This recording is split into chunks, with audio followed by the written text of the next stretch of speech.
সম্মানিত দর্শক, আসসালামু আলাইকুম। আমার এই যে মৃত সিম গাছটা দেখেন, আপনাদেরকে আমি 2-4 দিন আগে ভিডিও দিয়েছিলাম। এখন এই যে ফুলগুলা সিমের কিন্তু পরিণত সিমের কোনো লক্ষণ দেখা যাচ্ছে না। তো সিমের যেহেতু কোনো লক্ষণ দেখা যাচ্ছে না, তো আমরা এগুলির সিমের পরিণত করতে হলে কি করতে হবে আসেন আমরা এই ফুল ঝরা রোধ করতে হবে এবং এগুলির থেকে যাতে সিম হয়, ফুলগুলো যাতে না ঝরে সেই একটা ব্যবস্থা করতে হবে।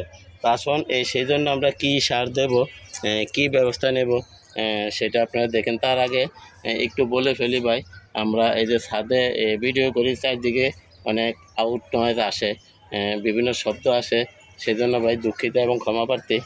আর এই যে সবচেয়ে বড় কথা দেখেন, আমার এই যে ফুলগুলো ঠিকই আসছে, মৃত গাছ জীবিত হয়েছে, সিমের কোনো লক্ষণ নাই। তো আমরা সিম ফুল থেকে সিমের পরিণত করতে হলে কী সার দেব, কী সার দিলে এই ফুলগুলো আর জ্বলবে না। এই যে দেখেন এখানে কিন্তু এই যে ফুলগুলো কিন্তু জ্বলে যাচ্ছে, ছাদের বাইরেও আছে অনেক ফুলগুলো ঝরা। তো আমরা আসুন আমরা এই সিমের যাতে না ঝরে বা সিমের গুটি যাতে না ধরে, ফুল যাতে না ধরে, সিমের পরিণত যাতে তাড়াতাড়ি হয়, সেই জন্য আমরা কি ব্যবস্থা করব আসুন একটু দেখে নেই। দেখেন আপনারা, আমি আগে এই চারদিক থেকে একটু মাটি উঠিয়ে ফেলাইতেছি। ভাই ভিডিও বড় হয়ে যায় বিধায় আমি একটু আপনাদেরকে টেনে টেনে দেখাইতেছি, আপনারা একটু অপেক্ষা করুন। দর্শক, এইখানে যে আগে আমরা যে জৈব সারগুলো দিয়েছিলাম, মানে তরকারি খোসা, সেগুলি কিন্তু এখনও আছে। এই আস্তে আস্তে পচতেছে, ধীরে ধীরে হইতেছে। তো আমরা এখানে তেমন একটা জৈব সার ব্যবহার করব না। দর্শক, 4 চামচে 1.5 চামচ হবে আমরা এখানে হাড় গুঁড়ো দিলাম। এটা আমাদের এই যে সিমের ফুল ধরা রোদে এবং সিমের ফুল থেকে সিমের পরিণত করতে অনেক উপকার করে। দর্শক, 4 চামচের হাফ চামচের অর্ধেক আমরা এখানে ড্যাপ সার দিলাম, যেটা আপনার গুটি জোড়া রোধ করে। তো আমি সামান্য একটু দেবো, বেশি না, বাকি অংশ রেখে দিলাম। দর্শক, এই যে সামান্য একটু পটাশ সার, 4 চামচে হাফ চামচ, তেমন বেশি না। যেহেতু এখানে আপনার প্রচুর জৈব সার আছে, সেইখানে রাসায়নিক সারের তেমন একটা প্রয়োজন নাই। কিন্তু তারপরে এটা আমাদের করার উদ্দেশ্য হলো যে যেহেতু আমাদের সিমের ফুলগুলো ঝরে না যায় এবং সিমের ফুল থেকে সিমের পরিণত হয়, সেই জন্য আমরা এইভাবে ব্যবস্থা করব। আমরা শুধু মাটি দিয়ে ঢেকে দেবো, আর তেমন একটা কিছু না। দর্শক, আমরা এই মাটি দিয়ে ঢেকে দিলাম, আর তেমন এটা কিছু করব না। তো আজকে হলো বুধবার, সম্ভবত নভেম্বরের 22 বা 23 তারিখটা সঠিক খেয়াল নাই। তো আমি এখন যে ফুলগুলো আছে সিম গাছে, এই যে দেখেন আপনার এই যে ফুলগুলো আছে, সেগুলি যখন আপনার এই সিমের পরিণত হবে, আমি তখন এই ভিডিওটা নিয়ে আসতেছি।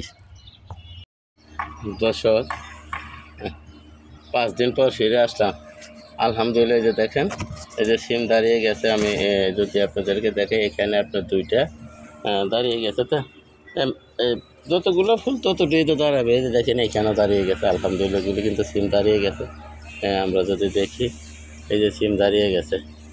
তো আলহামদুলিল্লাহ, এখন আমরা বুঝতে পারলাম যে সিম গাছের গুটি জোড়া রোদে এবং গুটি থেকে সিমের পরিণত করতে, ফুল থেকে সিমের পরিণত করতে কি পরিচর্যা করতে হবে। ইনশাল্লাহ আমরা এখন বুঝতে পারলাম যে এই পরিচর্যা করলে আমাদের তাড়াতাড়ি সিমের ফুল থেকে সিমের পরিণত হবে এবং গুটি জরা রোধ হবে। যেমন গুটি জরা, ফুল জরা, যেমন এই যে দেখেন এই যে ফুলগুলো ধরছে। আগেও আপনাদেরকে দেখাইছি, 4 থেকে 5 দিন আগের ভিডিওটা তো আমার দেখানো আছে, এখনও আছে, দেখেন এই যে। তো এখন আমরা যে পরিচর্যা করছি, এখানে বোঝা গেল যে আমরা এই পরিচর্যা করলে ইনশাআল্লাহ আমরা সিমের ফুল থেকে সিমের পরিণত হবে এবং সিমের ফুল ধরা বদ্ধ হবে এবং অতিরিক্ত সিম আসবে, ফুল আসবে সিমের। আমরা যদি দেখি কী পরিমাণ ফুল আসছে, এই যে দেখেন এই যে আগের যেগুলো ছিল সেগুলো তো ফুটছে। এই যে দেখেন এখন নতুন করে আবার এই যে ফুল আসতেছে, এই যে দেখেন ফুল আসতেছে, এই যে ফুল আসতেছে। আমরা যদি আর একটু দেখি, এই যে ফুল আসতেছে। আমরা যদি দেখি যে প্রত্যেকটা জায়গায় জায়গায় ফুল আসতেছে, এই যে দেখেন। তো দয়া করে আমার চ্যানেলটা সাবস্ক্রাইব করেন এবং বেল আইকনটা বাজায় দেন, আমি যাতে এই ধরনের ভিডিওগুলো ছাড়ার সাথে সাথে আপনাদের হাতে পৌঁছে যায়, আপনারাও দেখতে পারেন, শিখতে পারেন, জানতে পারেন। আসলে ভাই আমার তো এতটুকু একটা গাছ থেকে কত পদের সিম খাইলাম আলহামদুলিল্লাহ, আপনারা জানেন। তো আলহামদুলিল্লাহ এই গাছটা মারা গেছিলো, মৃত গাছটা জীবিত হলো, সিম ফুল হলো এবং ফুল থেকে এখন এই যে সিমের পরিণত হয়ে গেছে আলহামদুলিল্লাহ। তো সবাইকে ধন্যবাদ জানিয়ে আজকের মতো এখানে রাখি। আসসালামু আলাইকুম ওয়া রাহমাতুল্লাহি ওয়া বারাকাতুহু।